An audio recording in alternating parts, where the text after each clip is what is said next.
Hello. Hey everyone.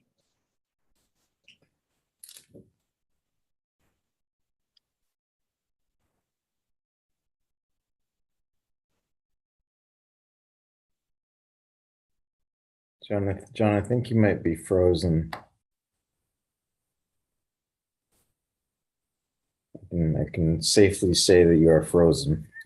Luckily frozen in a good pose with a nice smile, which is rare. That's right.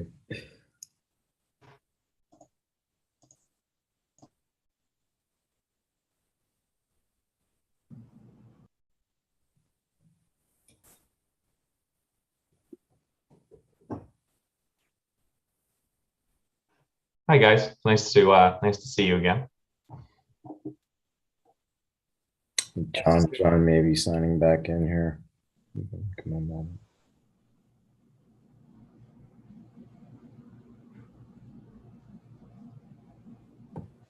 I feel quite honored because I've been made the host of the Zoom meeting. But no biases. No biases either way. You're not allowed to just shut it down if things start going in a direction you don't like. No, that's a good point. And I'm just gonna hit the end meeting. Yeah, that's it.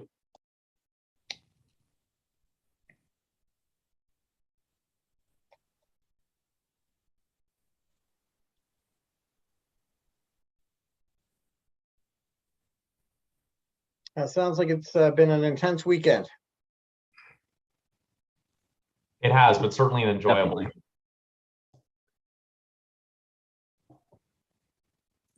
Fantastic. So it looks like everyone is here and ready to begin. So yeah, let's get started. Yeah, welcome everyone. Those of you who are in the room, but also those of you who are watching from home, to the finals of the 2022 Initiates Cup.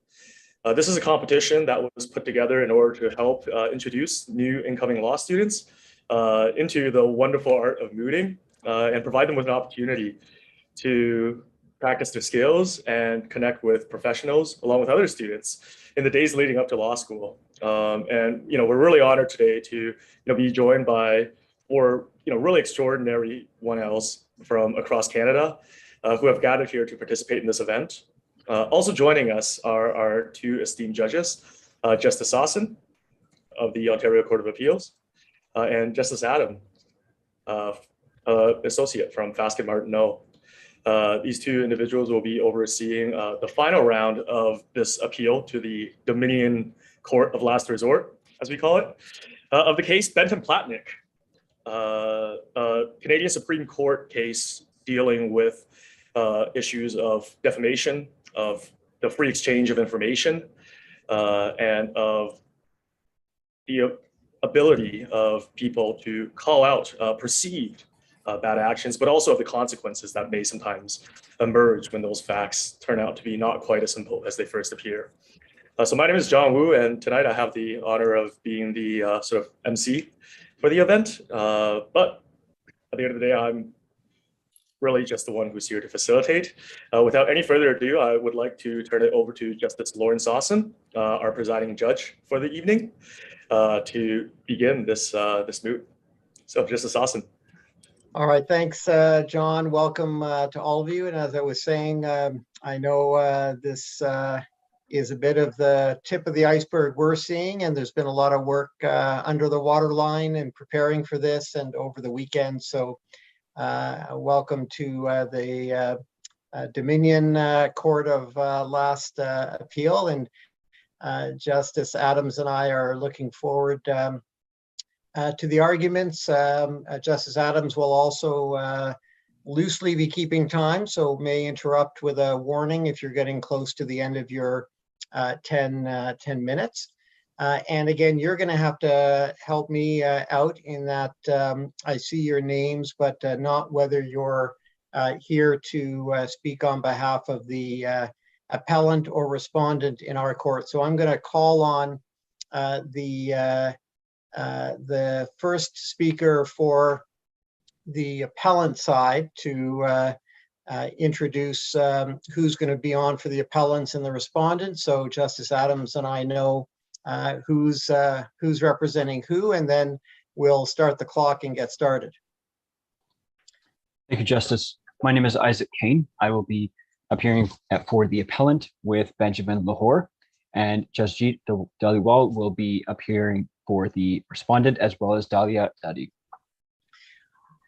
All right, so in light of that, as between yourselves on the appellant side, Mr. Kane, did you say you're going to speak first? Correct. Okay, so whenever you're ready, Justice Adams and I are set, and please do start us off. Okay. Good evening, Justices of the Court. My name is Isaac, and along with my co-counsel Benjamin, we are appearing before you on behalf of the appellant. The issue before the court is whether a Dr. Platnick can meet his burdens of proving both that his case is not vulnerable to any defense from Ms. Bent, and that it is in the public interest for his case to proceed. On these issues, the appellant thinks not, and the appellant has three main submissions. I will present our first submission, in which I will outline the legal requirements for a valid defense, and then I will argue that the qualified privilege defense is available to Ms. Bent.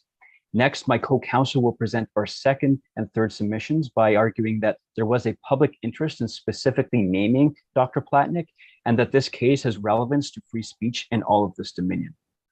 We ask that your honors rule in favor of the appellant. According to section 137.1 of the Ontario Courts of Justice Act, if the appellant can show either that there are grounds to believe that the appellant has a valid defense in the proceeding, or that the public interest in protecting the appellant's expression outweighs the public interest in punishing the expression, then the proceeding should be dismissed. The appellant will prove both of these to be the case. According to the Supreme Court of Canada in Ontario Limited and Points Protection Association, paragraph 49, a defense is considered valid if it is one, legally tenable, second, supported by evidence that is reasonably capable of belief, and third, if it has a prospect of success that weighs more in favor of the person being sued. This means that, taken with the section 137.1, if the appellant can show that there are grounds to believe that there is a valid defense available, where valid defense means a defense that is in part supported by evidence that is reasonably capable of belief, then Dr. Platnick's defamation action should be dismissed under section 137.1 and according to the Supreme Court's finding in Ontario Limited v. Points Protection Association. Mr. Kane, is it right that what you're getting at here is the qualified privilege defense? Is that really the key issue in dispute? Yes, Justice. The appellant argues that there are grounds to believe that the moving party has a valid defense, which is the defense of qualified privilege. And am I right that that defense, though, is not valid if it's exceeded in the sense of going beyond what was necessary or expected in the communication, and so it's not always available? Is that right? Yes, Justice, that is correct. In Hill and Church of Scientology, paragraph 147, Justice Corey writes that that there are limits to the duty of, that there are limits to the defense in which the information communicated must be reasonably appropriate in the context of the circumstances existing on the occasion when the information is given or communicated. My co-counsel will deal with the need to specifically name Dr. Platnick as that intersects with the public interest analysis, but I will deal with how it is still appropriate that the communication was appropriate communication and communicated in an appropriate manner by Ms. Bent, and therefore a qualified privilege defense is still available to Ms. Bent, and especially that the respondent has not proved that the defense is not available to Ms. Bent. So am I to understand that is part of your argument at this point going to be addressing step one of the test, or are you asking us to assume step one? Justice, do you mean the test in section 137.1? The part of the test that where the appellant has the burden of showing that the claim arises from an expression and that it relates to public interest. Justice, we concede that the claim was meritorious and both sides agree that it is according to the public interest and it was expression. What I'm dealing with is the second part of the test, which is whether or not there is a defense available if the case were to go forward. Okay, thank you. The defense of qualified privilege applies when the party communicates has a moral, legal, or social duty to communicate what is communicated, and when the party that receives the communication has a corresponding interest in receiving this. This is according to Hill and Church of Scientology, paragraph 143. It is the case that Ms. Bent had both a moral duty and a professional duty to communicate what she communicated. She had a moral duty to communicate this because she had a moral duty to communicate the fact that some insurance policyholders who had experienced potentially catastrophic impairment were being denied the help that they needed and potentially deserved, which is a moral harm. And she had a professional duty as well, because as the president of the Ontario Trial Lawyers Association and as a member of the industry, specifically the subsection of the industry that represents policyholders, to point out some potential problems with Dr. Platnick and to more broadly suggest best practices when dealing with clients in order to best advocate for their clients. So, Mr. King, though, wouldn't that duty extend to making sure she had done the investigations to give her comfort that this was accurate information, especially given her leadership role in the organization? And isn't that part of the concern with the privilege? Because not only are there at least contested doubts about the accuracy, but the listserv itself, as I recall, had as a condition of use not putting defamatory material there. So there was both a legal and a moral duty, wasn't there, to ensure the accuracy of what information she was conveying to her plaintiff bar colleagues. Justice, I agree that there is a duty of due diligence to have been done in order to communicate accurately. I will deal in a few minutes with the listserv terms of service, but first I'll get to the due diligence.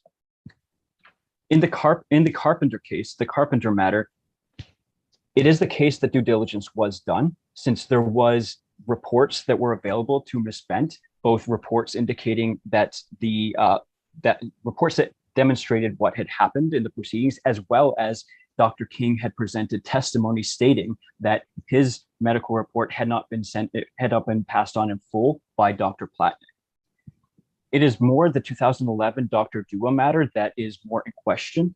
And it is the case that in this matter, it did reasonably give the impression that the medical record had been changed by Dr. Platnick. And the question is whether or not Ms. Bent was reasonable in her belief, whether or not the evidence available was reasonably capable of belief that Dr. Platnick had altered the report. The story that was presented to Ms. Bent was a complete story. And it wasn't the only complete story, but it was a complete story. And Dr. Platnick had not mentioned that there had been another report.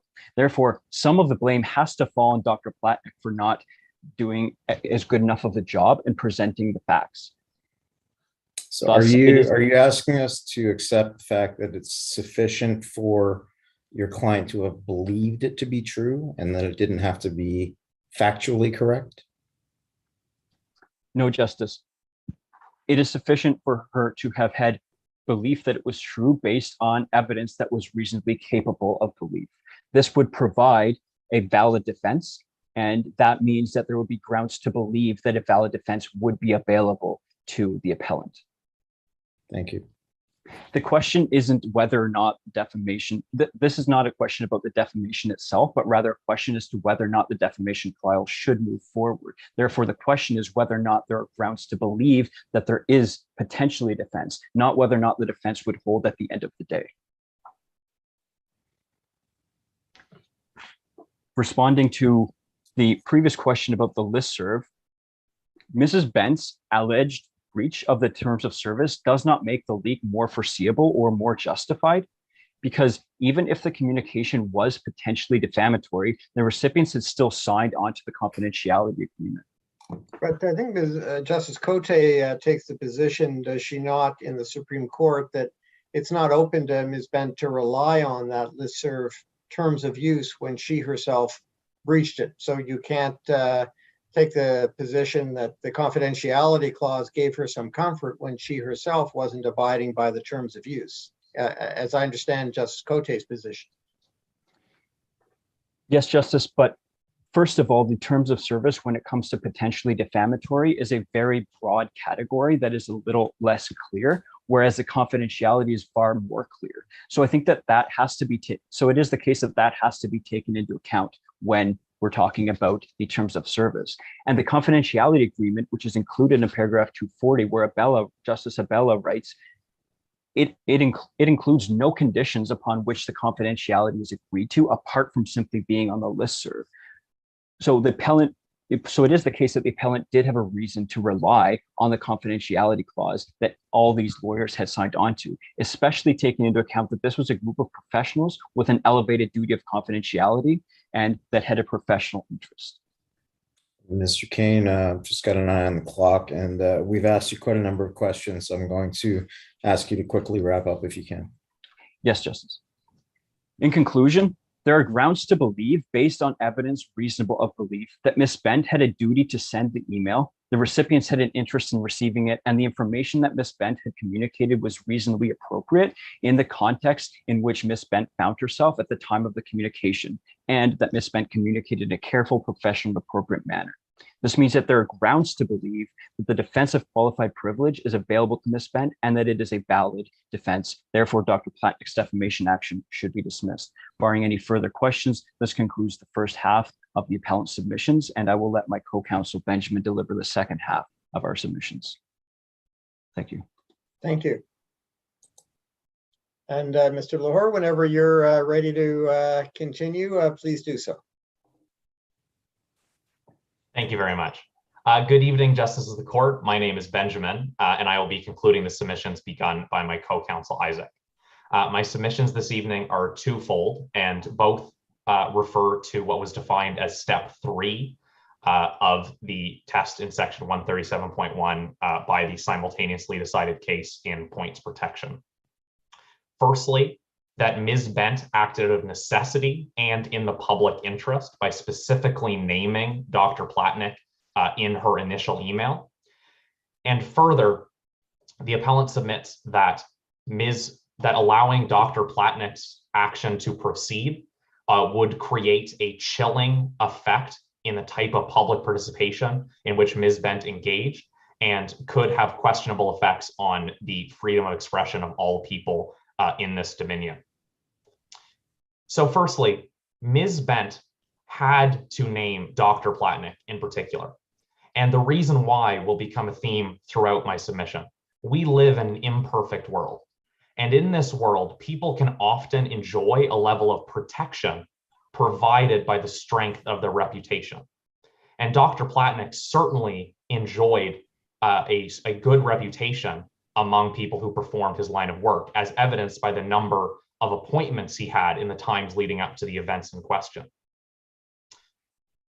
The appellant named Dr. Plotnick in order to prevent her colleagues from falling victim to a very human lapse of judgment, in that they might not believe that someone as popular as Dr. Plotnick could be the one being referred to. But Mr. Lahore, isn't it the case that she finishes that email with a general caution to her colleagues about, going beyond the surface of these conclusions, looking at the whole file. And that would have been as relevant if she had simply said there was a doctor who talked about the consensus opinion, but didn't pass on all the reports, et cetera. Is the challenge with naming Dr. Plotnick that it's effectively an allegation of professional misconduct. Now, it's one thing if she wants to bring a complaint to the College of Physicians and Surgeons, she's certainly open to do that. But to put herself in the position of the decider of what is professional misconduct is what raises the concern, is it not? Justice, I must disagree with your saying that it would have been as effective if Ms. Bent had used more general language. It was more effective in achieving the goals that she wanted to, which was getting better outcomes for her clients, by naming an example of not only is this a doctor who works in the field, but this is a doctor who works in the field who Ms. Bent in 2 occasions had observed at least inconsistencies in medical reports that he was aware of. Does that not cause, it causes me some concern to hear you say that one of her goals was to achieve better results for her clients. When we get into step 3 of this test, caution has to be at the forefront where there's a potential for malice. And does that connection, that personal connection that your client has with some of the clients that were involved in these issues, not raise the flag, at least, of malice perhaps being present?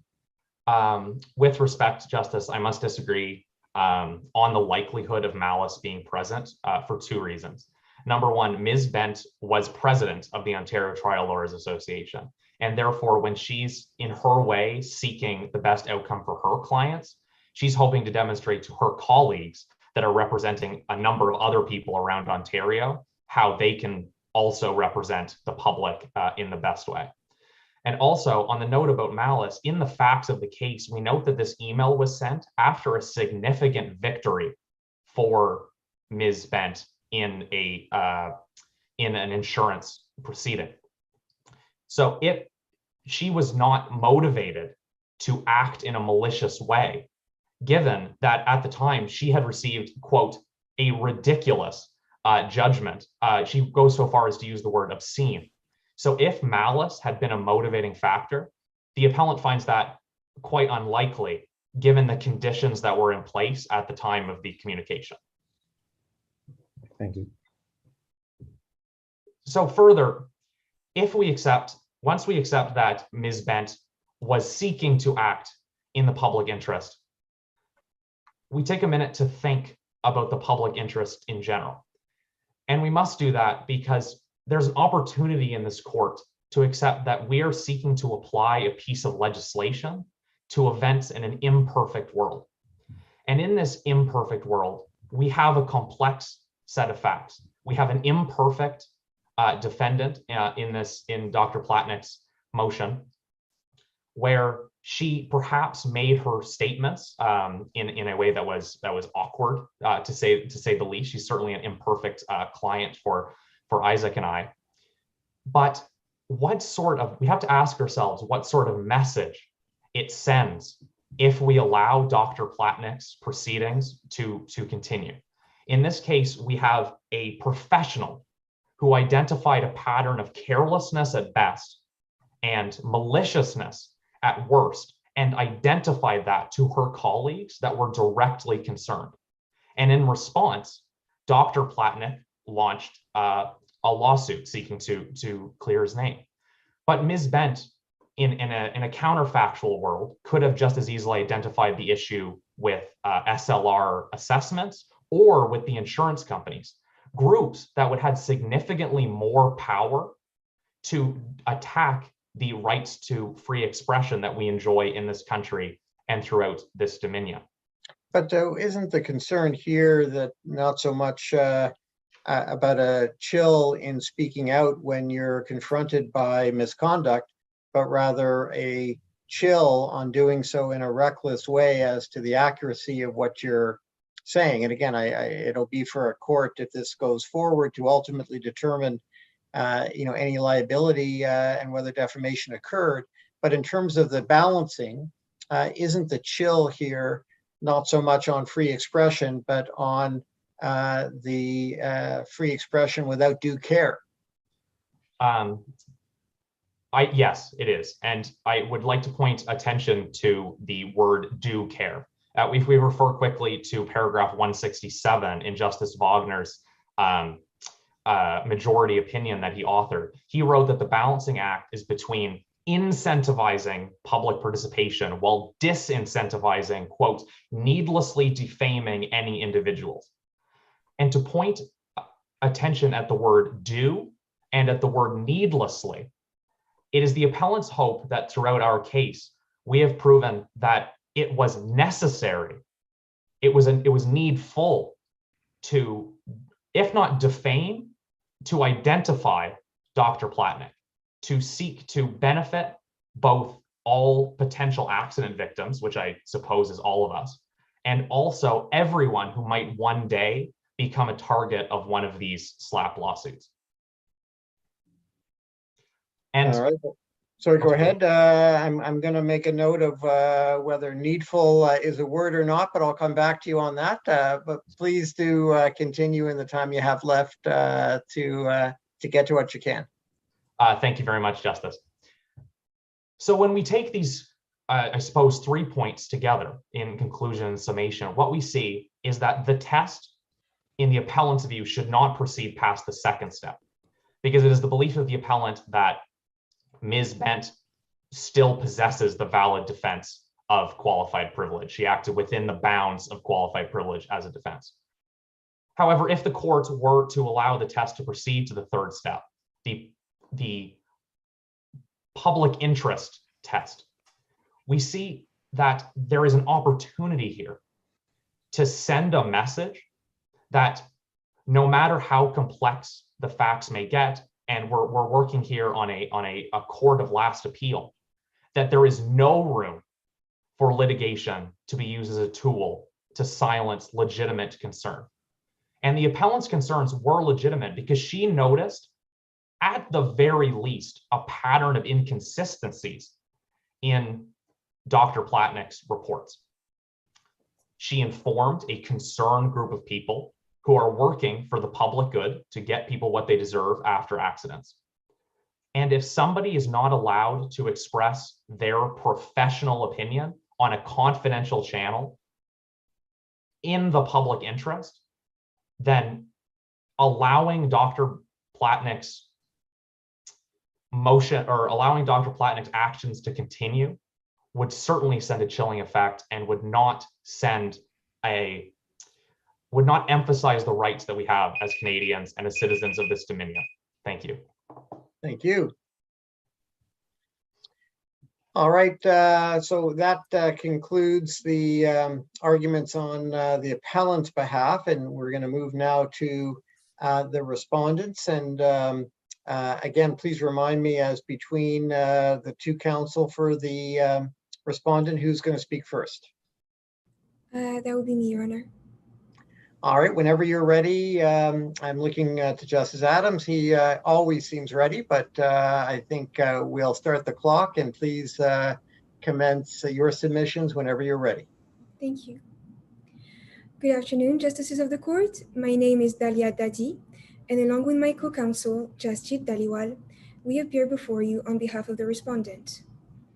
When Mrs. Bent sent an email to hundreds of her colleagues in November 2014, alleging that Mr. Platnick had committed severe professional misconduct, this doctor's life took a turn for the worse.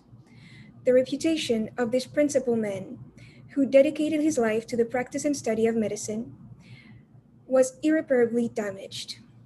So the issue before the court today is whether Mr. Platnick's defamation claim against Mrs. Bent ensuing the email that she sent to over 600 of her colleagues should be dismissed as a SLAPP lawsuit or not.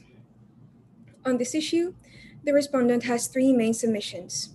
I will discuss the first two submissions pertaining to the second step of the anti-SLAPP motion, and my co-counsel will address the last submission pertaining to the third step of the anti-SLAPP motion. We ask that your honors rule in favor of Mr. Platnick and allow his defamation claim to proceed.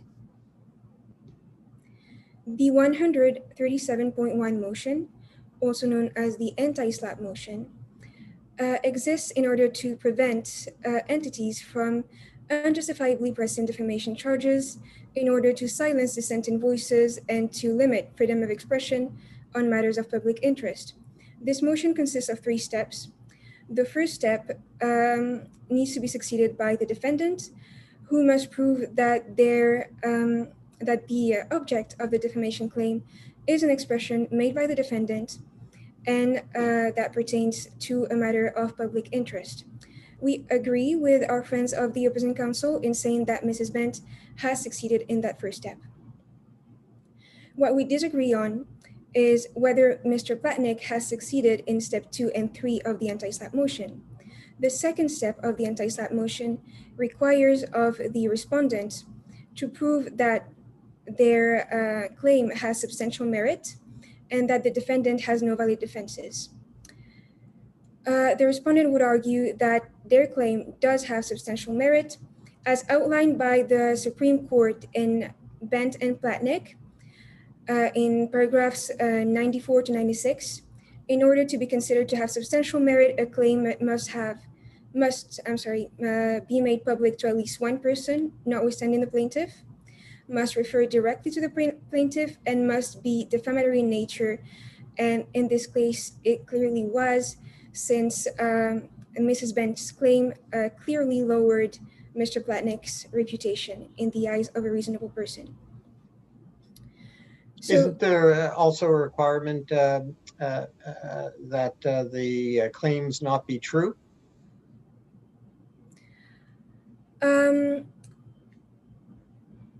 In other words, if what Ms. Bent had written in the email was, or it turns out to be accurate, doesn't that also defeat the claim in defamation? Well, Your Honor, if Mrs. Bent's claim was not accurate, she could still prevail. She could still use the defense of qualified privilege, even if her claim was not true. So that would not be part of what would constitute like the substantial merit of a claim. Okay, so let's talk about qualified privilege, since that's what your friend spent most of his time on as well. Why isn't it within the bounds of qualified privilege, given that she sent this, even though there's a lot of people on that listserv, they're all bound by confidentiality, they're all lawyers, they all have professional obligations, and arguably the damage that really led to this claim is not what was said to those people on the listserv, but rather the fact that it was leaked and published in an open magazine format. Isn't that the case? Well, certainly, Your Honor, the claim that Mrs. Bent made was leaked to a publisher, but she was the one who made this specific claim, and thus she should be held responsible for these allegations. She was the one, who made those allegations, and hence she's the main person to be held accountable. But isn't it reasonable for her to rely on the fact that she's making these claims in a confidential forum, and when her email at the bottom says this email is confidential, even if that's boilerplate, aren't those indicators that this was intended to stay within the group? Well, Your Honor, certainly, but at the same time, we need to keep in mind that the listserv agreement also stipulates that members should not make defamatory statements or even potentially defamatory statements. So Mrs. Bent violated this listserv agreement in making that allegation, and therefore she should have expected other members of the OTLA to possibly not respect the listserv agreement as well. She should have anticipated this possible outcome. Turning back to the issue of truthfulness, I don't think it's controversial that there is a degree of truthfulness in some of the statements that Ms. Bent made. Is it the case that, help me understand, do all of the statements that she made need to be true for the defense to be valid, or is it sufficient that some are true? Absolutely, Your Honor. All of the allegations made by Mrs. Bent would need to be true in order for her justification defense to hold. As a matter of fact, Mrs. Bent presented two instances in which Mr. Platnick allegedly committed professional misconduct. She only proved one of these two allegations to be true. And since those two allegations could not be dissociated from one another, as they both pertain to the same, I would say, overall allegation that Mr. Platnick routinely commits acts of professional misconduct. If one was to be false, then the justification defense as a whole would fail. Thank you. Going back to the defense of qualified privilege, we established that Mrs. Bent did in fact violate the OTLA guidelines by publishing the statement. But even if we do consider that the statements that she made do fall under the scope of qualified privilege, which was not the case, Mrs. Bent did not take the appropriate steps to verify that her statements were true. And her failure to do so renders her defense of qualified privilege invalid. As a matter of fact, the Supreme Court decision on Hill and Church of Scientology of Toronto stated in paragraph 155 that, I quote, "As an experienced lawyer, the defendant ought to have taken steps to confirm the allegations that were being made before launching such a serious attack on the plaintiff's professional integrity." So Mrs. Bent did not have the responsibility to publish the statements because the OTLA guidelines clearly state that it is not necessary to publish defamatory or even potentially defamatory statements, but she did not even verify that those statements were true. And therefore, her defense of qualified privilege does not hold. As I've demonstrated before, her defense of justification does not hold either, as one of the statements that she made was not true. And partial truth could not be considered a defense. And did she have to establish that these defenses are going to succeed, or does she merely, obviously it's Dr. Plotnick that has the obligation to show there are no valid defenses. So what's the standard we're looking at? Is it that the defenses are possible and capable of success? Is it that they're likely to succeed? What should we be looking for in your submission?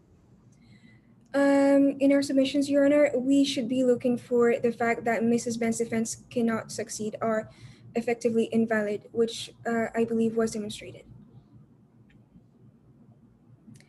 That would conclude the first half of the respondent submission. So barring any further questions, I will now turn to my co-counsel to deliver the second half of our submissions. Thank you.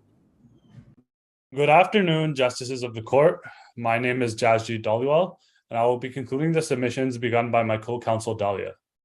My submission today centers around the third step of the test presented by Section 137.1 of the Courts of Justice Act, and how the plaintiff, Mr. Plotnick's case, meets the conditions of this step. Before we proceed, and before the weighing exercise between public interest of permitting the proceedings to continue versus freedom of expression, the plaintiff must demonstrate the existence of harm and that this harm was caused as a result of Ms. Bent's expression itself. When Ms. Bent chose to express herself in this manner, sending an email to members of the Ontario Trial Lawyers Association regarding Mr. Plotnick's supposed wrongdoing, she caused quite significant harm to Mr. Plotnick. Mr. Plotnick's livelihood, financial success, and reputation were all tarnished as a result. It is estimated that he incurred nearly $600,000 in financial damage as a result of lost clients and opportunities. Although, Mr. Dhaliwal, I know we're going to get to this in a minute, but it's certainly not lost on us that this isn't a claim for $600,000 in damages. This is a claim, as I recall, for over $16 million. So that does seem out of all proportion to the harm, and lends itself to falling into that category of someone trying to chill criticism. But I know you're going to address it, so you don't have to go out of order, but I'm just planting the seed that that's going to be a concern. But certainly the question I put to your co-counsel is relevant here as well. Wasn't it the leak of the listserv message and its publication in the magazine that led to the harm, not necessarily just those trial association members who received the communication that led to the harm? Or is that not your submission? Your Honor, I will try to touch as best as I can upon both of those, while not infringing on what I will also speak upon in my submission. But the financial damage of $600,000, albeit is small when you compare it to the $16 million that he's seeking in damages.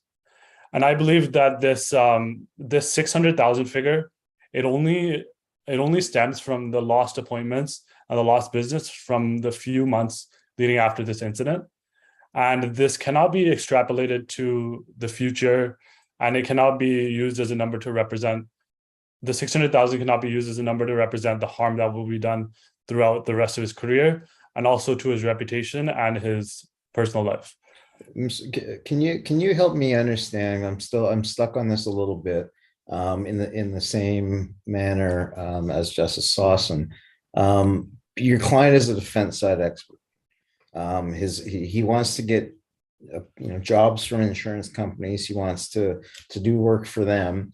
And the allegations, that the statements were made to a group of plaintiff side lawyers, and who are never going to hire him. So explain to me how there's a connection. How is he losing business in this context?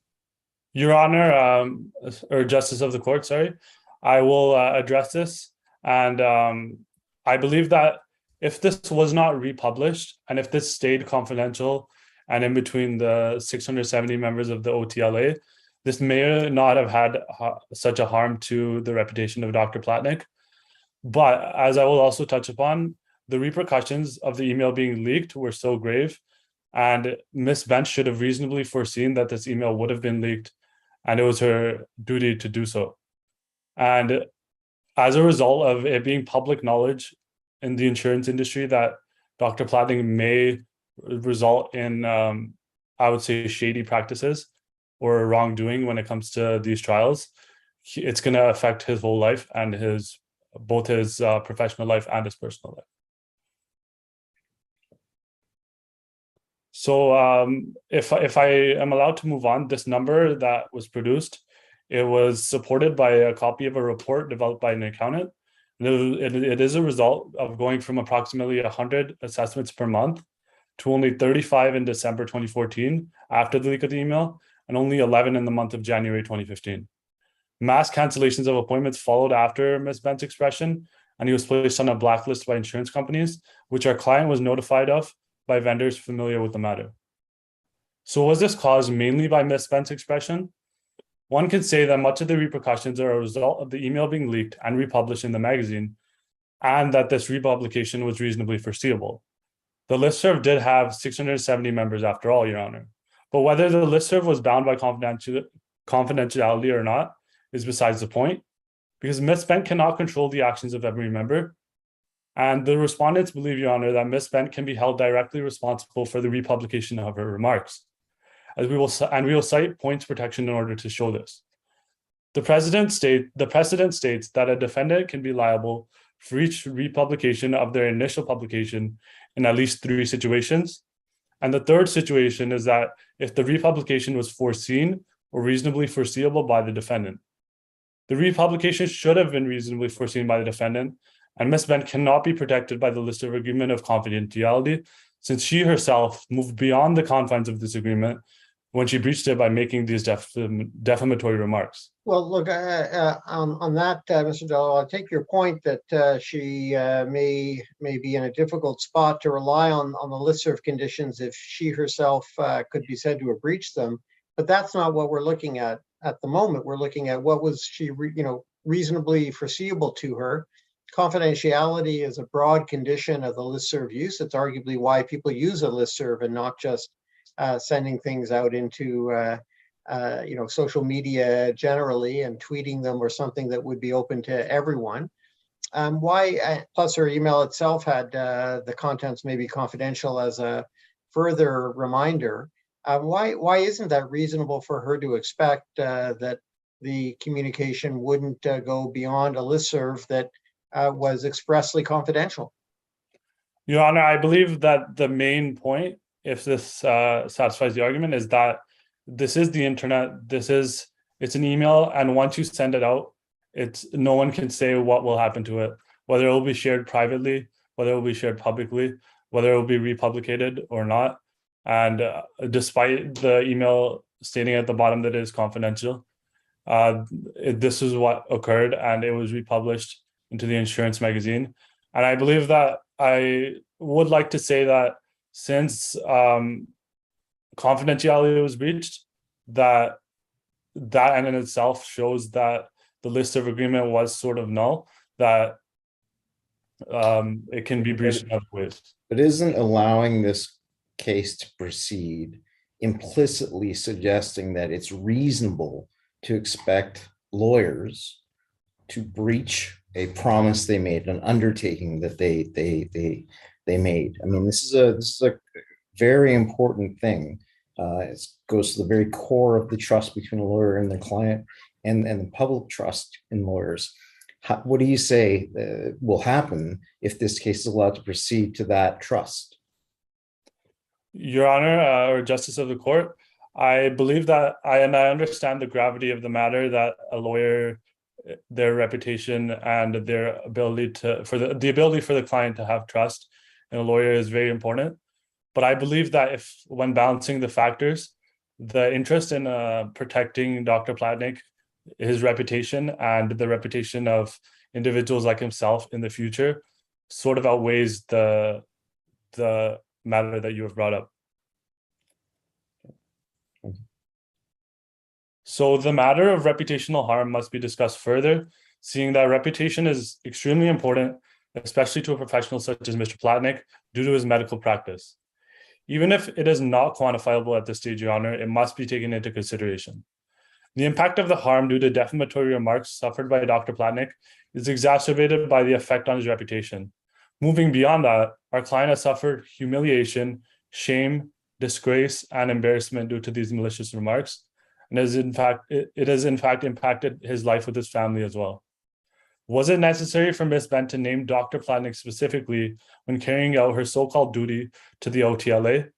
If so, why not attempt to contact Dr. Plotnick to verify the accuracy of her remarks? The court must determine whether there is a public interest in protecting the expression made by Ms. Bent in the name of free speech. Before we delve into the situation, it should be noted that the court finds in points protection that there will be less public interest in protecting freedom of expression when it involves personal attacks. The motivation behind the expression is extremely relevant here. The facts are as such. Ms. Bent made a personal attack against Mr. Plotnick without ever having met him and without ever reaching out to him to clarify matters. In determining the level of public interest, it is also essential to consider the effect of a current decision chilling or deterring future expression that is of public interest, as laid out once again by points protection. Well, just looking at the email itself, though, she didn't, say I've heard rumors about this doctor and I'm now going to cast aspersions on him. She was talking about her own experience in cases that she participated in, was she not? Yes, Your Honor, she was. And despite these not being rumors, some of the email can be said to be untrue, and as a result, it will have an effect on Dr. Plotnick, and it should have been clarified whether it was completely true or not true at all, or somewhere in the middle. Mr. Dell, just with an eye to the clock, I'm going to ask you to summarize if you can, please. Yes, Justice of the Court. So when weighing both of the matters at hand, the case seems to lean itself more towards the side of the important protection of the reputation of a professional, rather than an issue of free speech. Mr. Plotnick is only trying to remedy the harm to his career and not necessarily trying to silence Ms. Bent. And if we balance the two issues, the harm suffered by Dr. Plotnick weighs out over the freedom of expression. So as a result, despite Ms. Bent successfully meeting the first step of the test, we believe that Mr. Plotnick successfully met the second two tests. To summarize, we established that despite Ms. Bent showing that there's an aspect of public interest, the next two steps have been met. As my co-counsel stated, it must be demonstrated that there's substantial merit to the proceedings, and furthermore, that Ms. Bent can provide no valid defense. There is substantial merit to the proceedings, a reasonable prospect of success, and if we look further into the definition of defamation, and indeed defamatory remarks were made against the plaintiff, no valid defense can be brought forth, as the defenses of justification and qualified privilege were not valid, statements were not justified as they were not substantially true, and the scope of Ms. Bent's qualified privilege was exceeded. The respondent requests that the DSC dismiss the appeal, affirm the Supreme Court decision, and allow the plaintiff's defamation claim against Bent to continue. Thank you, Your Honor, and barring any further questions, this concludes the respondent's submissions. Thank you very much. appreciate all the assistance of council on this important appeal, and it will be for Justice Adams and I to do the heavy lifting of figuring out how to proceed, but we've been well served by the very able submissions you've offered this afternoon or this evening.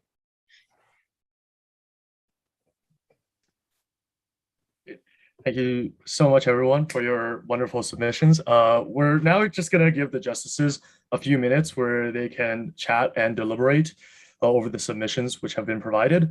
And then in the meantime, we'll be moving you to a separate breakout room where you get a chance to take a break, unwind a little bit, as well as have a quick chat with each other. So we'll get the breakout rooms open up now. And how many minutes do you think Justice Sawson and Justice Adams? Maybe 5, 10 minutes? Okay.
Okay, cool. So they're just in a breakout room chatting right now. Oh, they're back now.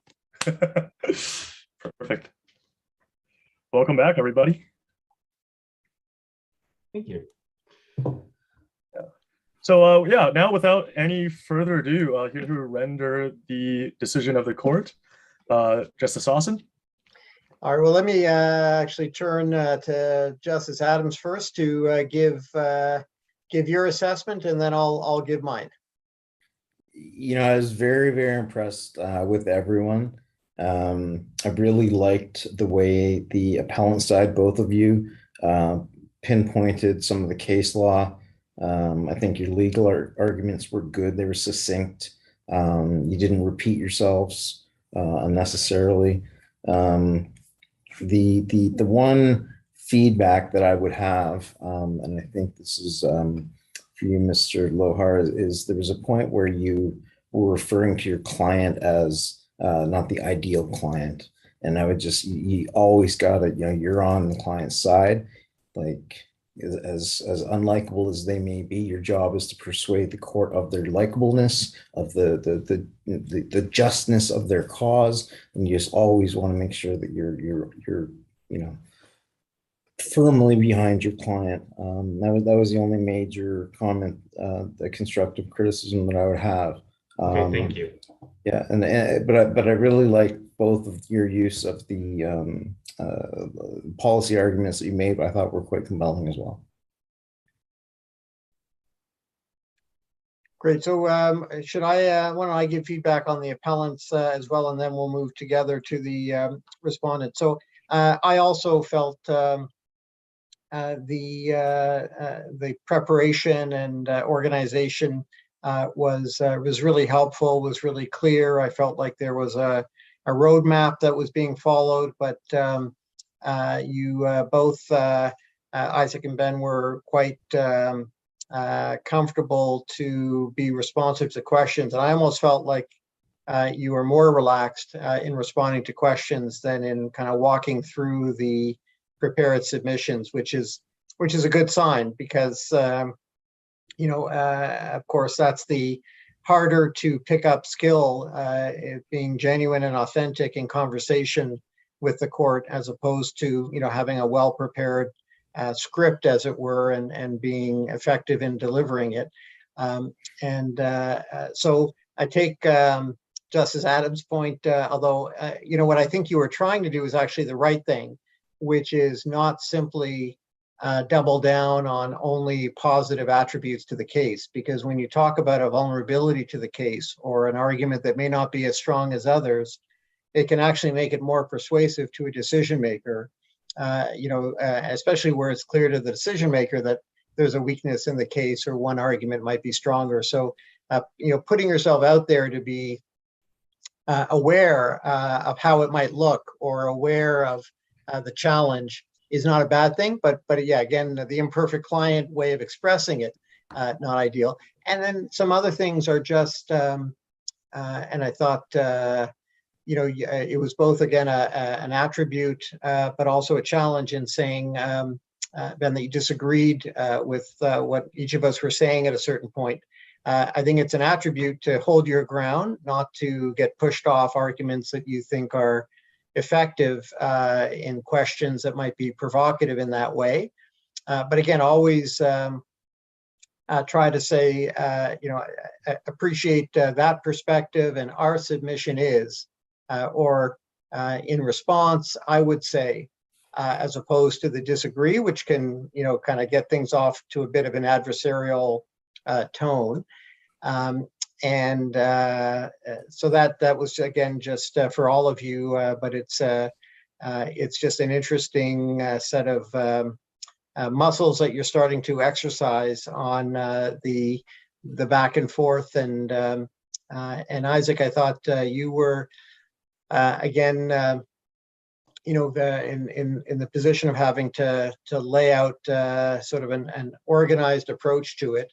But sometimes, if you get caught up in quoting from the earlier cases and the precedents, it can lose a little passion. So I think, finding ways to paraphrase, for example, some of those references to make them part of your story, as opposed to kind of the break as you're reading from a case might be effective. And again, in the way this would normally unfold, we'd have a written factum. So you be able to say the whole quote is set out for you at paragraph 35 of our factum. The takeaway point from the court below or from Hill or whatever the precedent was is the following. But I think that, again, just comes with the context and the territory. So great job for both of you. Thanks to you both. Thank you. And so moving to the respondents, Justice Adams, again, do you want to kick us off? Sure, thank you. So I'll start with Dahlia. It was, well, both of you. I mean, I listened to you argue this afternoon. I was very impressed with the improvement that I saw from this afternoon to this evening. It was noteworthy. Excuse me. It was noteworthy and impressive.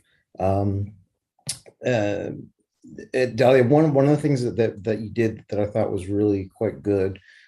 Justice Austin asked you a question about qualified privilege, and I followed up very quickly with a question about truth. And you answered my question and got, but you weren't sidetracked. You got right back on track, and you continued with your, what you had sort of laid out as your plan, and that's hard to do. And I think you did a really good job with that. And your timing was impeccable. You were, down to the second. I'm sure you probably had a clock going, but you really nailed the timing, and especially on appeals, that's important. In terms of the similar to a comment that Justice Austin just made, Jasjeet, I irritated you at one point, and you said, if I can be allowed to move on. And so you just be careful how you say things like that. Like I understand, especially in moots, you're going to get judges who are going to try and irritate you. Don't let them do that, right? Like you have to maintain your composure. You have to be, careful about how you say things, even though inside you may be feeling something different. But you did a good job in getting back on track. Other than that, so that's my one comment, is just be careful about some of the way you say things and the phrasing, because what you're doing is not wrong, but you just got to be precise with your language. Yeah, I certainly agree with that, and there's a certain sense, to kind of turn this on its head, rather than viewing the questions as kind of interruptions, which is often, how I would experience them, when I've got sort of my material to get through, and the questions are both going to give me stress as to whether I'll have enough time, and they're not always in line with the part, that they're jumping ahead to something I'm going to get to a little later, or it's a digression from what I see as the focus. But I think if you just flip that in your head to treat each question as kind of a gift, like that's great that I'm getting a sense of what's top of mind in the decision maker's mind. And again, in a situation where you've got a written factum, so it's open to you to say, you know what, let's talk about, the first point I want to make in all the time. And I'll finish by saying, and of course, we also feel, want to submit that we think the third part is met, and we'll rely on our factum for the many reasons why. That's fine. So in other words, rather than see, I've got to get through this and I've got to do it in this order, is to really embrace those kind of questions. And I think it also gives a more kind of effective form of advocacy. But that said, even though I agree with the comment, I think the strength for the two of you was a real sense of conveying a belief in your client's position. And I really got a strong sense of, you knew the story, you knew the sense of injustice to the doctor, of having professional misconduct, being put out there in the world. And again, I thought the response was very good about, you put it in the internet, and it doesn't matter what confidentiality there is. In 2022, can anyone reasonably expect something they put out there not to find its way everywhere? And I think that can be a very effective counter to what is, I think, the strongest argument on the bent side, which is, as Justice Adams put it, these are lawyers, they have undertakings. It's not open to them to leak something that is confidential. And of course, it would be professional misconduct if the leaker were ever identified.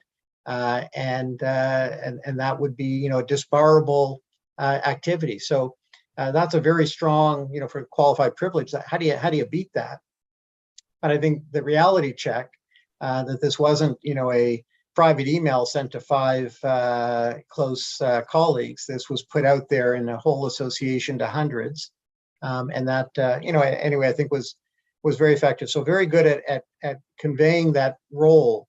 That I'm here as the voice for this doctor whose career was tanked over these comments, and not to get again distracted by the fact that some of them probably turned out to be accurate, some less so, and we won't know, of course, until there's a whole trial and end of the action as to what's what.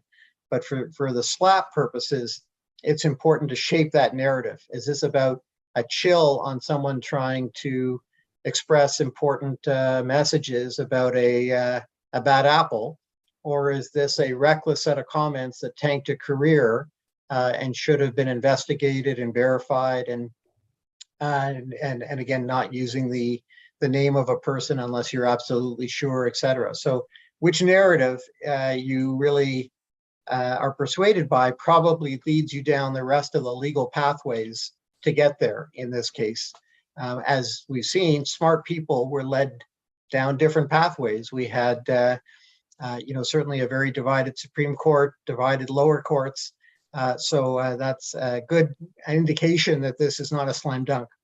And of course, we felt the same way, that you were very close call in terms of who we would have decided in favor of. And that's probably a reflection of the good advocacy and choosing a good problem. If 9 Supreme Court judges divide 5-4, again, it's hard to say, well, anyone who looks at it clearly would side with X.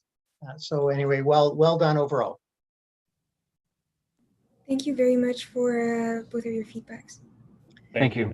Justice. And by the way, since it is a moot and you want to know who won, in the unusual circumstances, this being a summer Sunday in the Dominion courts where only 2 of us were available to judge, one of us would have given the slight edge to the appellants, and one of us would have given the slight edge to the respondents. So in ways that aren't really permissible in most courts, but are a special privilege for this one.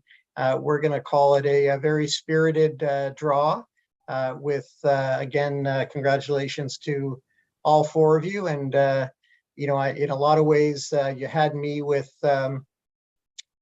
just the fact that you showed up to participate in this whole adventure and put yourselves out there and try this out even before the law school adventures have fully set in. So I think it's really something you should feel very proud of having done. I think will give you a lot of confidence when these future mooting opportunities and speaking opportunities happen. And I will be cheering each of you on.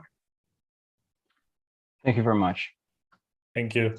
Thanks to everyone, our friends, John, both of you, thank you. So much. Pleasure.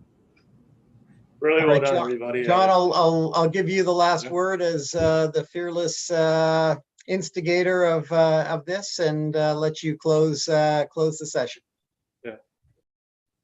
Thank you so much, Justice Sawson and Justice Adams, for your decision. Before we go, I guess just to sort of commemorate the moment, and congratulations against both teams for a really, really well-deserved split first place. It's not something that typically happens, but in the spirit of this event, and in light of the judges' comments, it really is the sort of only outcome that makes sense here. Don't worry, we have enough prizes for everyone. And we'll be sending over some nice small trophies, along with some gifts courtesy of our friends at LexisNexis, along with textbook credits your way. So got something nice to look forward to in the mail. And We'll be also sending some mugs over to the judges as well. So, something to look forward to.